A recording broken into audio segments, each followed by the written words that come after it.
Detroit, Michigan. The 1950s. There is an officer on the narcotics squad who is shattering every arrest record in the entire department. He is working undercover. He is black, one of the only black officers on the force during a time when the Detroit Police Department is almost completely white. And he is flourishing. He penetrates operations that nobody else can get anywhere near. He brings down dealers the department has been chasing for years. His arrest numbers are so extraordinary that his supervisors can barely believe what they are looking at. His name is Henry Marzette. They call him Blae. Star high school football player, Korean War veteran, decorated narcotics officer. Everything the city of Detroit wanted a young black man to be. But Henry Marzette was absorbing something on that narcotics squad that nobody anticipated. He was not simply learning how to catch drug dealers. He was learning how they functioned, how the supply moved, how the money flowed, who controlled what. He was taking careful notes. And when the Detroit Police Department discovered him extorting the very dealers he was supposed to be arresting, when they convicted him and sent him to state prison, Henry Marzette did not come out a changed man. He came out prepared. Because now he possessed everything the dealers knew and everything the police knew. Both sides of the game at the same time. Within a few years of walking out of those prison gates, Henry Blae Marzette would become Detroit's first black godfather. The man who attempted to cut the Italian mafia completely out of the entire city's drug trade. The man whose war left 150 people dead in less than 2 years. The man that every Detroit kingpin you have ever heard of, Young Boys Inc. Maserati Rick, Demetrius Holloway, Big Meech, modeled themselves after. And it all began with a decorated cop who decided that the wrong side of the law paid considerably better. To truly grasp what Marzette accomplished, you need to understand what Detroit looked like for a black cop in the 1950s. The department was almost entirely white. Black officers were rare, and black undercover narcotics officers were virtually non-existent. That was the core problem. Detroit's drug trade was expanding rapidly, concentrated in black neighborhoods on the west side and east side. The white cops on the narcotics squad could not penetrate these communities. They stood out immediately. They got spotted. They got nothing. Then Henry Marzette walked through the door. A hometown kid, a Korean War veteran. He had seen combat, earned respect, and demonstrated he could handle pressure under the most extreme circumstances. He was sharp, magnetic, and he could move through Detroit's black neighborhoods like he was born there, because he was born there. The narcotics squad placed him undercover, and he delivered results beyond anything they had expected. Marzette set arrest records. He was bringing down dealers left and right, penetrating operations that white officers could never touch. The department adored him. He was their answer to a problem they had no other solution for. But here is what was unfolding behind the scenes. Every dealer Marzette arrested, he studied first. He mapped out their supply chains, their distribution networks, their pricing structures, their territories, their vulnerabilities. And then he began playing both sides simultaneously. Instead of simply making arrests, Marzette started extorting the same dealers. Pay me or I bust you. Simple as that. A narcotics officer with the power to destroy your entire operation or shield it completely, depending on how much cash you placed in his hand. He was not merely corrupt. He was running a fully functioning business inside the police department itself. By the late 1950s, it all caught up to him. Marzette was convicted of corruption and sent to state prison. His career in law enforcement was finished, but his real career was only just beginning. Marzette walked out of prison in the early 1960s carrying something no other drug dealer in Detroit possessed. He understood both worlds completely. He knew the streets, the dealers, the supply routes, the territories, the players. He had spent years studying them from the inside as an undercover officer.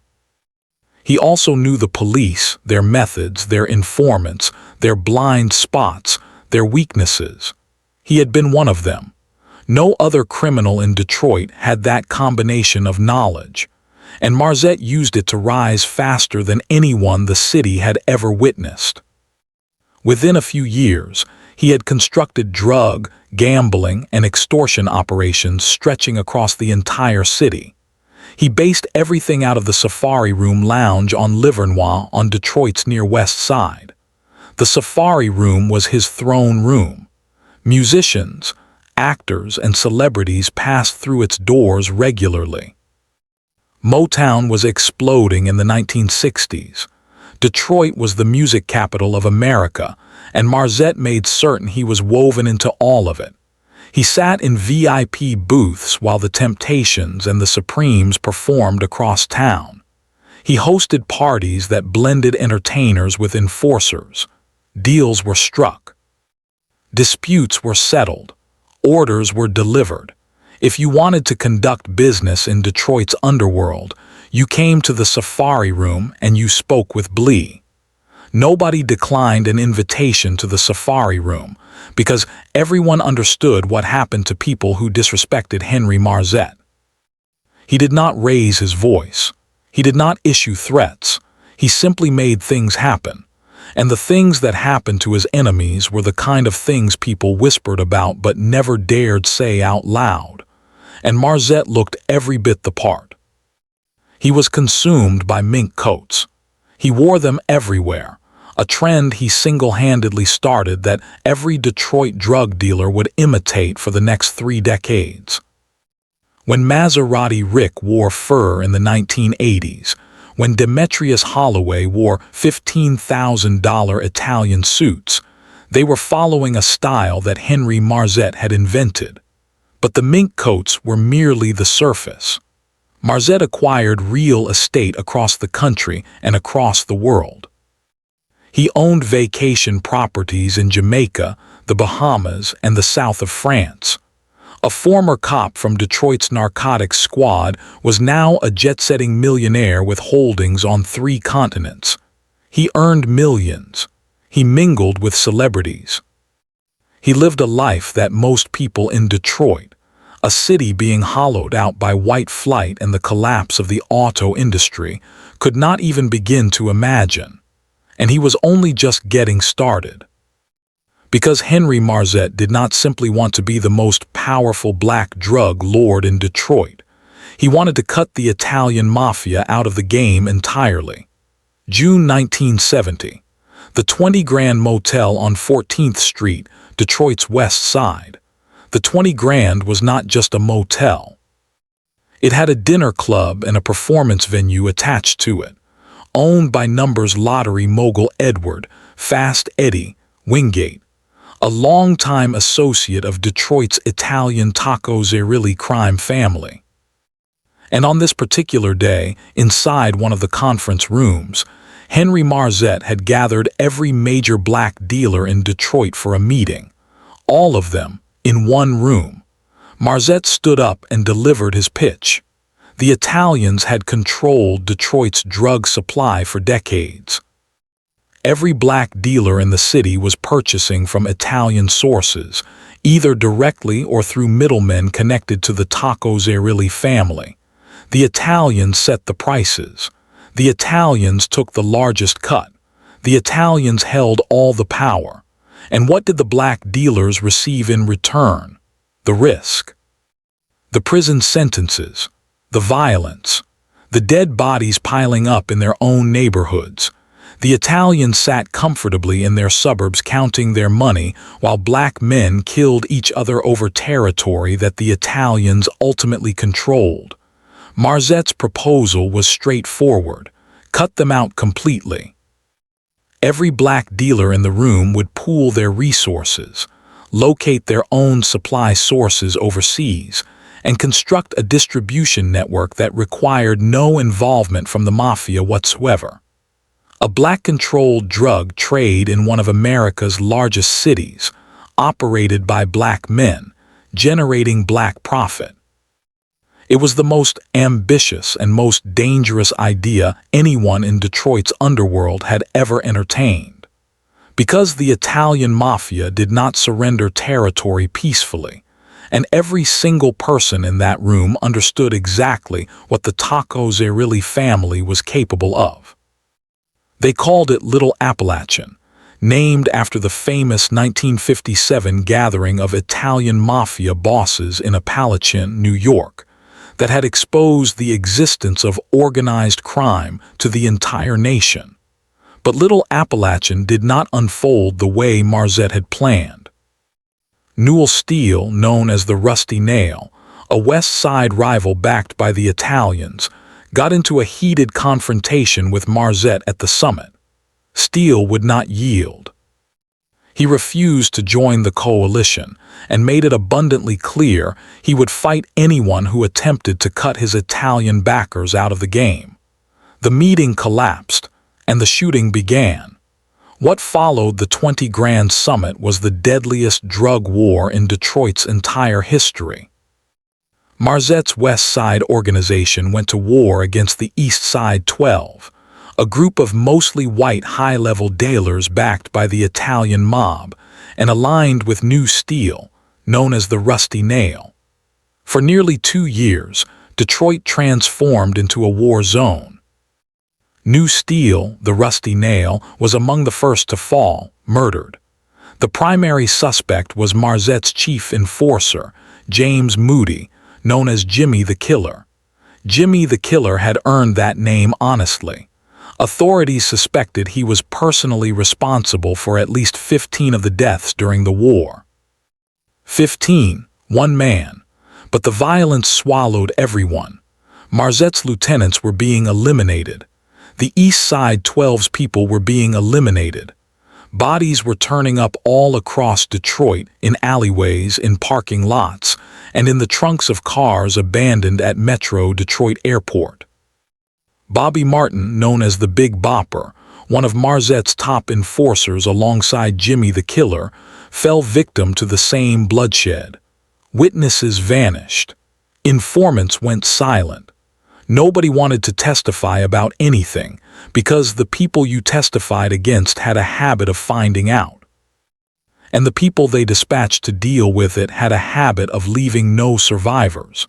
The killing spilled out of the underworld and flooded into the streets. Ordinary citizens were getting caught in the crossfire. The city was already fractured from the 1967 riot. Now the drug war was stacking bodies on top of bodies. Detroit's homicide rate was climbing toward the highest in the nation. A body in the trunk left at the airport became the signature of the war, a message that needed no words. And the most notorious trunk of all belonged to Jimmy the Killer himself. Days after Labor Day 1971, Moody's body was discovered in the back of his brand-new Eldorado Cadillac parked at Metro Detroit Airport. The man suspected of 15 murders, found in the trunk of his own Cadillac at the airport, the exact same way he had disposed of so many of his own victims. Many believe Marzette himself ordered the contract on Moody, not out of betrayal, but as a calculated strategic decision. The bloodshed had spiraled completely out of control. The war was devastating for business, and Moody was the engine driving all of it. So Marzette switched off the engine. By the time the war finally wound down, the body count was staggering. Over 150 casualties in less than 20 months. Some accounts place the number closer to 200. 150 people in a year and a half over who had the right to sell what and where in Detroit. That is not a drug war. That is a military conflict. The war consumed Marzette too, just not with bullets. He had been battling a rare disease attacking his kidneys. By the early 1970s, the condition was killing him. To stay alive, he acquired a state-of-the-art mobile dialysis machine from Ford Hospital, costing $30,000 a year to operate. At the time, it was cutting-edge medical technology that almost nobody had access to. A former cop, a drug lord, keeping himself alive with a machine that cost more annually than most Detroit residents earned in a lifetime. And even as his body deteriorated, the violence surrounding him kept escalating. Then something extraordinary occurred. Vince Piersante, the head of the state of Michigan's Organized Crime Division and a former colleague of Marzette's from his days on the Detroit Police Department, went to visit Marzette at his mansion. Consider that scene for a moment.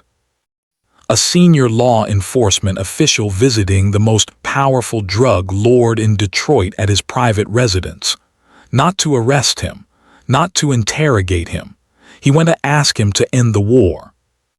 The same man who had once been Marzette's fellow officer, who had watched him transform from decorated cop to drug lord, who had spent years attempting to bring him down, was now standing inside his mansion requesting peace. Piersante later recalled that he went and met with him at his mansion at the height of the war. They both agreed the killing had to stop. A cop and a criminal who had once worn the same badge, reaching the same conclusion together. Shortly after that meeting, Jimmy the Killer Moody turned up dead in his Cadillac.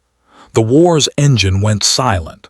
Henry Blae Marzette died of kidney failure on April 10, 1972. He was 45 years old. At the time of his passing, he was facing a tax evasion case linked to an $85,000 IRS debt, a portion of which was connected to the dialysis machine that had kept him breathing. The IRS was attempting to collect on the very machine that had given a dying drug lord 2 additional years of life. But Marzette's corruption did not die alongside him. It had infected the Detroit Police Department from the inside out. After his death, investigations uncovered that multiple officers on the force had been working for Marzette the entire time.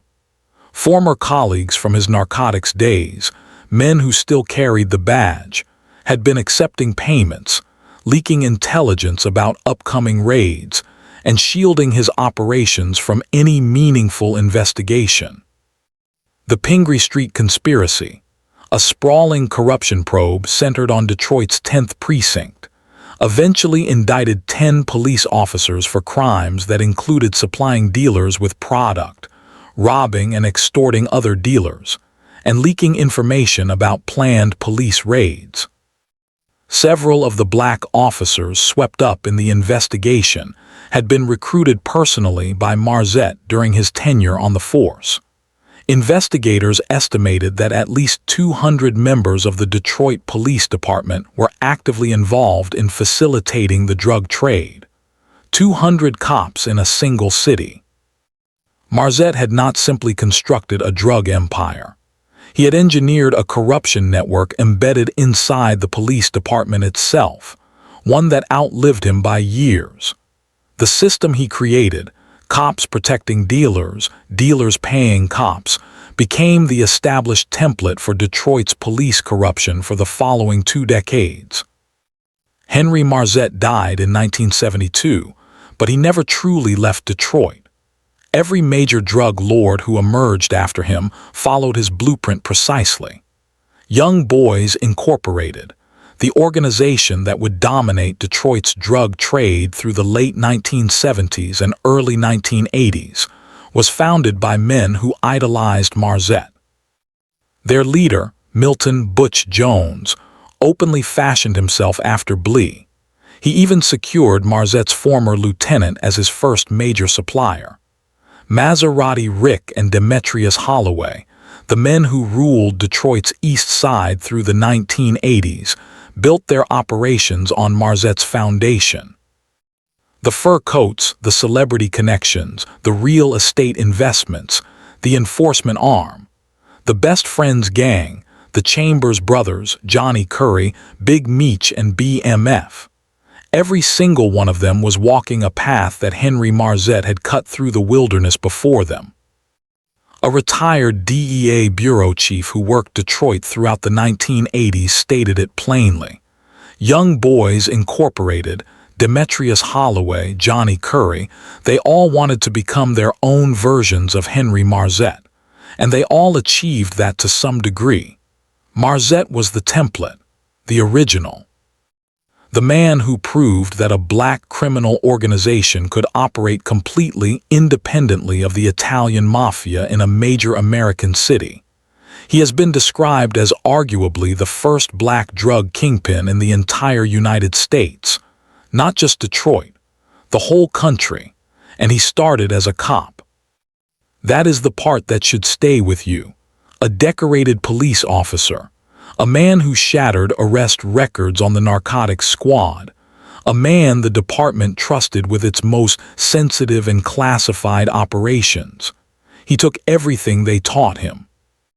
Every tactic, every informant technique, every gap in the system, and he turned it directly against them. The Detroit Police Department trained its own most dangerous enemy. They handed him a badge, a firearm, and a complete masterclass in how the drug trade functioned. And when he was finished with the badge, he held onto the masterclass. Henry Blae Marzette, Detroit's first black godfather, the cop who became the kingpin, and the man whose shadow still falls across every street corner in the Motor City, 50 years after he drew his last breath.